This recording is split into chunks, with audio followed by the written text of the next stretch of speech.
All right, welcome back, everyone. We're diving into a SerieA clash that had some serious tactical fireworks. Juventus took on AC Milan, and, well, the end result, a convincing 2-0 win for Juventus. Not only did it boost them into the top four, but it extended their unbeaten streak to a crazy 21 games. But we're not here just to recap a score. We've got some in-depth analysis to break down, and trust me, it gets really interesting.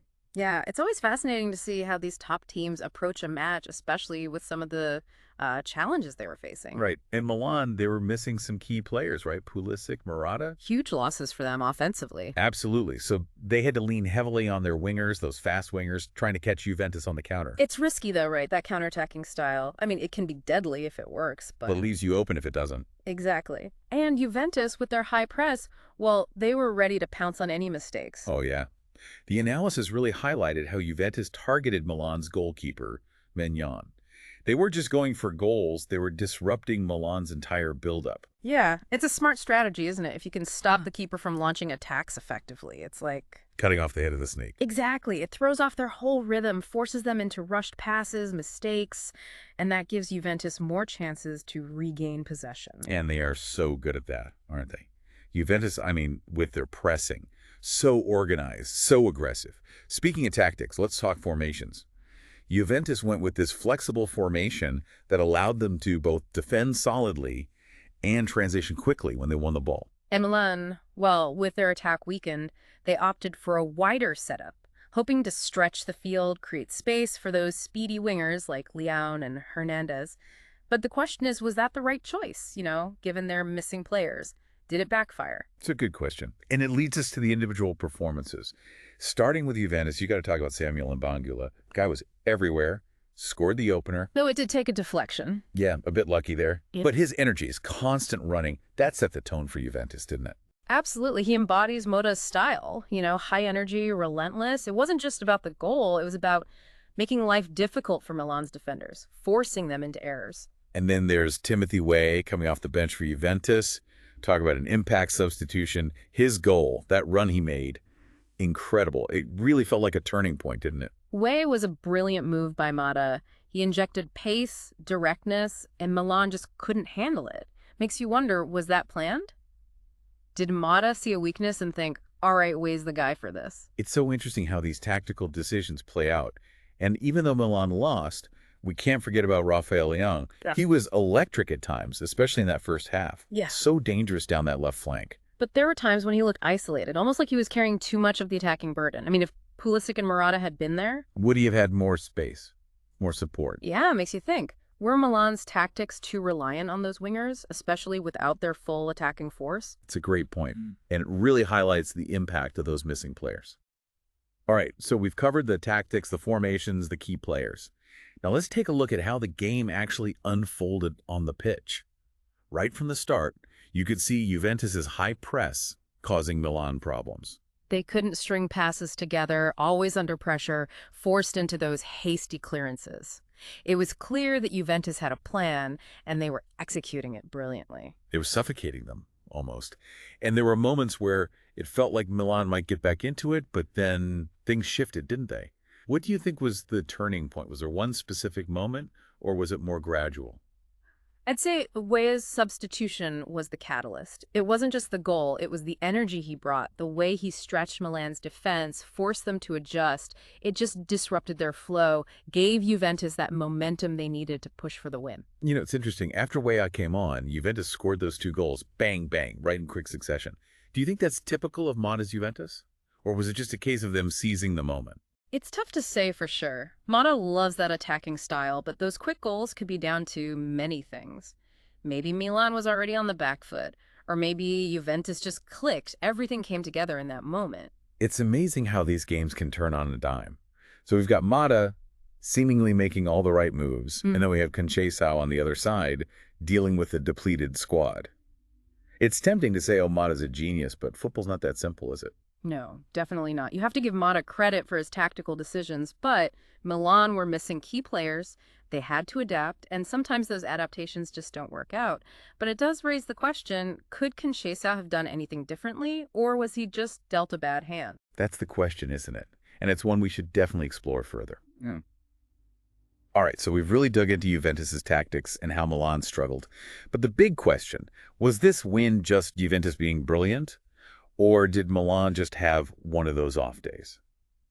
To really answer that, we got to look at what this means for both teams going forward long term. Juventus, top four now, that unbeaten streak, they're on a roll, but they want more, right? Oh, absolutely. The analysis mentions how they got to turn those draws into wins, those tough-fought draws. That's what separates the contenders from the champions, finding ways to get those 3 points consistently, even when things aren't perfect. It makes you think, how do they make that happen? More attacking firepower, taking more risks, or maybe even some smart signings in the transfer window. Probably a bit of everything. Mata, he's got to look at those drawn matches, see where they could have been more efficient, more clinical in front of goal, maybe create more clear-cut chances or adjust their tactics based on who they're playing. Right. Adapt to the opponent. Now let's flip over to Milan. Missing those key players, it was tough. But even with a full squad, that reliance on the wingers, it feels like a bit of a weak spot, doesn't it? It's a tricky one. When it works, that winger-focused attack can be devastating, especially if the other team is pushing high. But it also makes them predictable, If you can shut down those wide areas, force them to play through the middle, which is what Juventus did. So maybe it's not just about having enough players, it's about having more options tactically, not being so one-dimensional. Yeah, exactly. Conceição, he needs to have more tools in the toolbox, formations, strategies that give him more flexibility so he can adapt. One thing I noticed, Milan really struggled under Juventus's press. They looked rattled, couldn't play their way out of trouble. Do you think that points to a bigger problem? Like maybe they just lack composure when the pressure's on? That's a really good point. Is it something they can work on in training? Or maybe it's more mental? A bit of a block when they face a team like Juventus that's known for that intensity. So how can they fix that? How can they handle that pressure better? Well, there are a few things, right? Technically, they need to be sharper with their passing, make better decisions under pressure. Tactically, they need to create more options, move the ball quicker, escape those tight spaces. And mentally, it's about having the confidence, staying calm, even when the opponent is breathing down their necks. So much goes into it. It's not just about physical skills. All right, let's bring it back to our main question. Juventus's brilliance, or Milan's struggles. Seems like the answer is somewhere in between, right? Juventus came prepared, they knew Milan's weaknesses, and they executed their game plan perfectly. But Milan, already missing those key players, they made some questionable choices, couldn't adapt to Juventus's tactics. I think that's a fair assessment. It shows how football is such a complex game. It's tactics, individual skill, and a little bit of luck all rolled into one. Juventus played to their strengths, Milan couldn't overcome their weaknesses, and that's what makes the sport so compelling. We've analyzed the tactics, the big moments, the impact of those missing players. But there's one more layer I want to peel back. The mental game. This match wasn't just a physical battle, it was a psychological one too. How do you think this result will affect both teams mentally going forward? That's huge, the mental side of things. You can't underestimate it.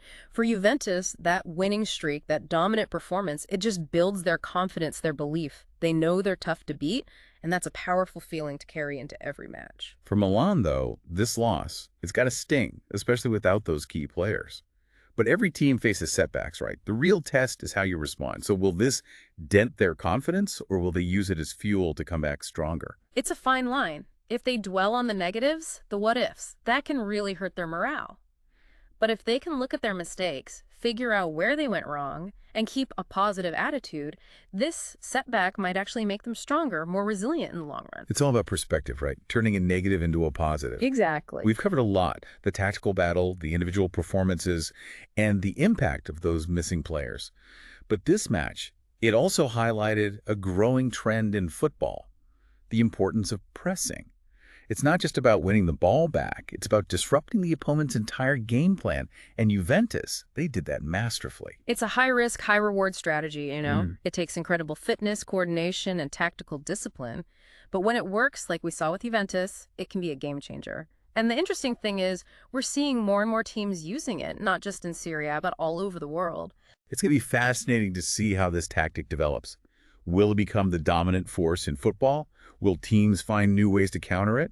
Will we start seeing teams looking for different types of players, ones with more stamina, more aggression, instead of just individual flair? I guess we'll just have to wait and see. And that's what keeps us hooked, right? Football's always evolving. One tactical innovation leads to another, and the teams that can adapt, the ones that can think ahead, those are the teams that will succeed. Well said. We've reached the end of our deep dive into this incredible SerieA clash. We've talked about the strategies, the standout players, the coaching decisions, and even the psychological impact. But now, it's your turn, the listeners. What are your thoughts? Did Juventus simply outclass Milan, or were the Rossoneri just missing those key ingredients for success? Join the conversation on social media. Let's hear your opinions. And as always, thanks for joining us on the deep dive. We've covered formations, tactics, those standout players. But, I always find the mental side of the game so interesting. This wasn't just a win for Juventus, it was a statement. What do you think, how does this result affect both teams, like psychologically going forward? Oh, the psychological impact is massive, no doubt. I mean, think about it. Juventus, they're riding this 21-game unbeaten streak. It's got to be a huge confidence boost. Every win just fuels that belief. They're walking onto that pitch knowing they're a force to be reckoned with. That's a powerful edge. And for Milan, this loss, it's got to sting, especially with those key players out. But hey, every team faces setbacks. It's all about how you bounce back. What do you think? Could this shake their confidence? Or maybe it'll light a fire under them, push them to reevaluate and come back stronger. Honestly, it could go either way. If they focus on the negatives, the coulda, woulda, shouldas, it can spiral. But if they use this as a learning opportunity, really break down where they went wrong, it could be a turning point for them. Conceição, their manager, he's got a big role to play in shaping that mindset. Absolutely. It's all about leadership in those moments. This whole match really showcased how football tactics are evolving. We talked about the rise of pressing, but what I find so exciting is that it's not a one-size-fits-all thing. Juventus did it brilliantly, but other teams might use it differently or even find ways to counter it completely. The fascinating thing about pressing is that it's not just about being athletic, it's about intelligence. Knowing when to press, who to target, how to shut down passing lanes. It's almost like a choreographed dance, but with way higher stakes. And as we see pressing becoming more and more common, do you think it'll change the types of players teams look for? Will we see less emphasis on individual brilliance, that flashy stuff, and more focus on stamina, tactical discipline, the ability to work together as a unit? It's a good question. I mean, will we see a shift in, the ideal player profile? Yeah, who knows? It'll be interesting to watch how this all plays out. That's what I love about football, the constant evolution.